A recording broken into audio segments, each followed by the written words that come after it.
Se você está gostando do nosso conteúdo, se inscreva no canal e deixe o like. E não se esqueça de comentar no vídeo de que cidade você está nos assistindo, para assim a gente saber até onde o nosso vídeo está chegando. E agora, vamos ao relato de hoje. Minha família me chama carinhosamente de Bento, então podem me chamar assim. Quando mais novo, aprontei uma coisa da qual não me orgulho. E meu pai, na tentativa de me ajudar, me mandou para bem longe. E nesse período longe de casa, me encontrei com uma criatura muito assustadora.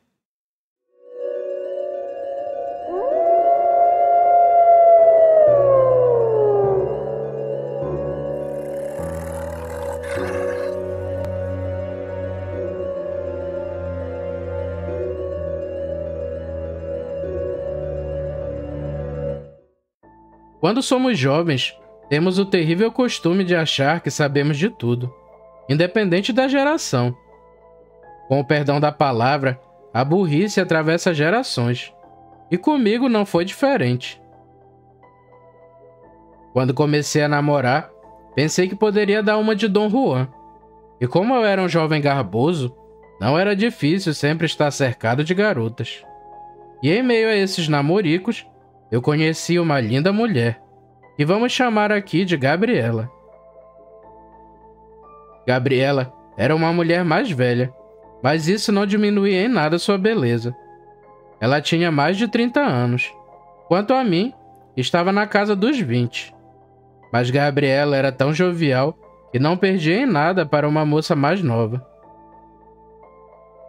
Hoje, depois de adulto, sei que a Gabriela quis apenas brincar comigo. Mas na época, mesmo com tantos alertas de meus pais, eu achei que enfim tinha encontrado o amor da minha vida.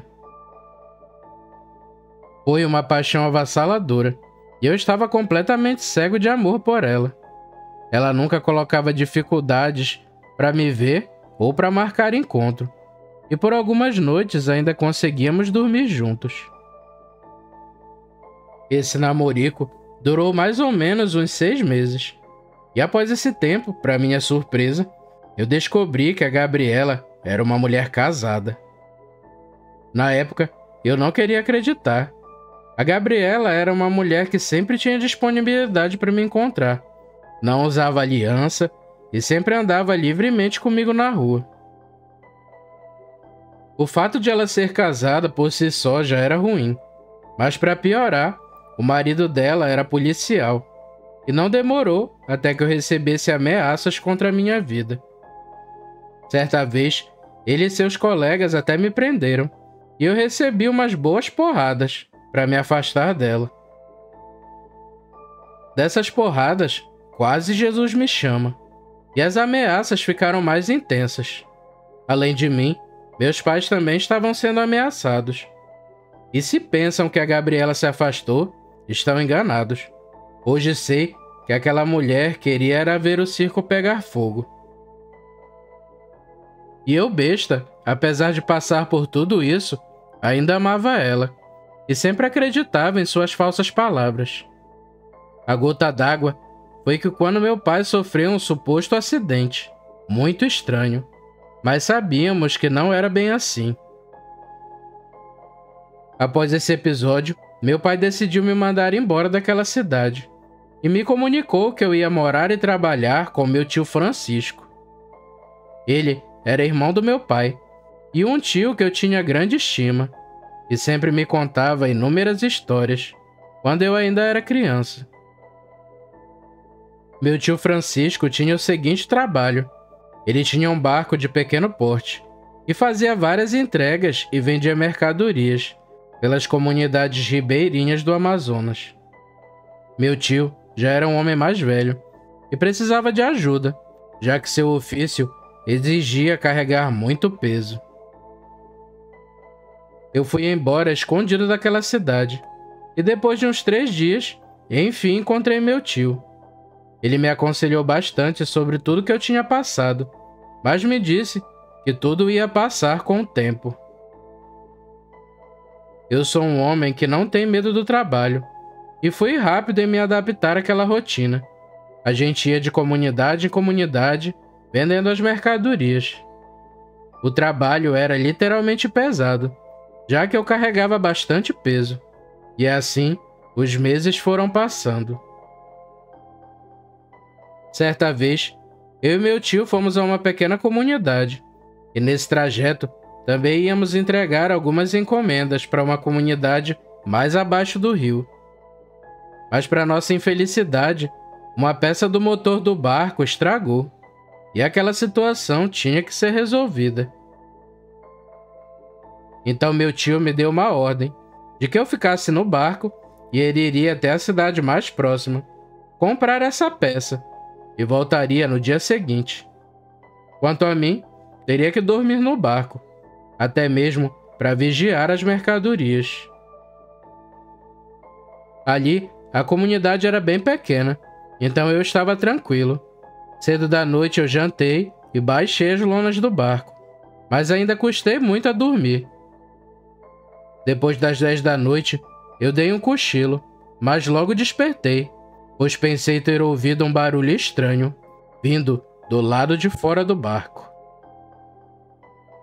A primeiro instante, eu pensei que era coisa da minha cabeça, pois eu estava dormindo. Foi aí que escutei aquele barulho novamente, e agora tive certeza. Era um grito muito grave, e eu não sabia dizer se era de gente ou de algum bicho. Me sentei na rede e tentei ficar mais atento.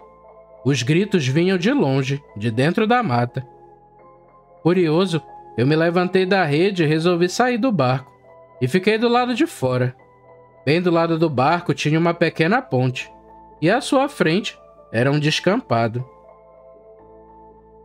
A noite era de lua cheia. O céu estava limpo e mesmo sem uma lanterna, dava de ver bem a uma longa distância. Aqueles gritos eram estranhos. Eu até pensei que poderia ser algum tipo de macaco. Só que depois percebi que era um grito diferente. Era como se fosse uma mistura de grito humano com algo animalesco. Agora, os gritos estavam mais próximos, e dessa vez dava de escutar barulho de algo quebrando dentro da mata. A partir desse momento eu fiquei com medo. No fundo, a minha intuição gritava que algo estava vindo, bem na minha direção. Foi aí que me dei conta do pior. O barco era todo aberto. Só tinha umas lonas, e não tinha proteção nenhuma, e nem havia um lugar em que eu pudesse me esconder. Eu continuei olhando apreensivo na direção dos barulhos, e logo vi que algo saiu da mata e vinha andando pelo descampado. Não dava para dizer o que era, mas estava em 4 patas. Eu ainda forcei bem a vista, tentando discernir o que era. Só poderia ser um porco ou um cachorro, mas ainda estava um pouco longe, e nada naquele bicho era familiar para mim. Pois bem, quando aquilo estava a uns 100 metros de mim, o bicho parou e ficou de pé como uma pessoa. Eu nunca tinha visto nada parecido, mas quando aquilo me viu, soltou um berro e começou a correr na minha direção. Desesperado, eu não tive oportunidade de pensar muito e me atirei dentro do rio. Eu mergulhei e quando voltei à superfície, já estava a uma certa distância da margem. E quando olhei na direção do barco, aquela criatura estava de pé, em cima do barco, olhando para a água. Eu fiquei quieto ali só com a cabeça de fora.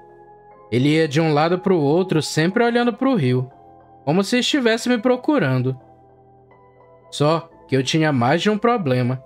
A fera que estava à minha frente era sim um grande perigo, mas as águas do rio Amazonas também não eram um bom lugar para se estar àquela hora da noite.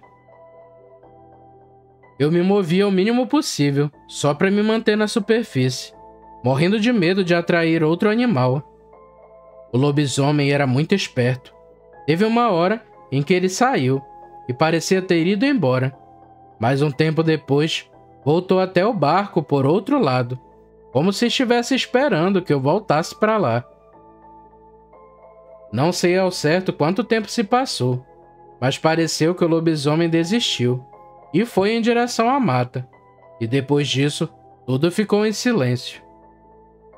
Com muito medo, ainda fiquei mais um tempo na água, mas finalmente criei coragem e fui devagarzinho até o barco. Eu subi e fiquei o mais quieto que dava, e atento a qualquer barulho lá fora. Eu estava morrendo de frio e quase não sentia meus braços e minhas pernas. Eu troquei de roupa e só esperei amanhecer, e parecia que aquela noite não acabava mais. Sinceramente, foi a noite mais longa de toda a minha vida. Nos primeiros raios de sol, eu escutei barulhos, e era o movimento dos moradores, que já estavam indo para a roça. Logo, um senhor se aproximou do barco e perguntou se eu estava bem.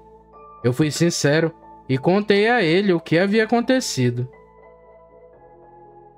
Aquele senhor disse que não sabia que alguém ia ficar naquele barco, mas me confirmou que a criatura que eu vi foi um lobisomem. Ele continuou dizendo que ali morava em torno de 40 famílias, mas ninguém sabia quem dali virava o lobisomem. Esse era o motivo de ninguém sair à noite, por medo de serem atacados por essa terrível criatura. O meu tio chegou às 4 da tarde, e mais que depressa, eu ajudei ele no conserto do barco. Quando enfim saímos daquela comunidade, meu coração ficou leve, e enfim senti que poderia me tranquilizar. Depois disso, eu contei tudo ao meu tio, e ele acreditou em mim. Atualmente, esse meu tio já é falecido, e apesar dessa noite terrível, eu guardo muitas lembranças maravilhosas que criei com meu tio, durante o tempo em que trabalhamos juntos. Bem, esse foi o meu relato. Espero que tenham gostado e fiquem todos com Deus.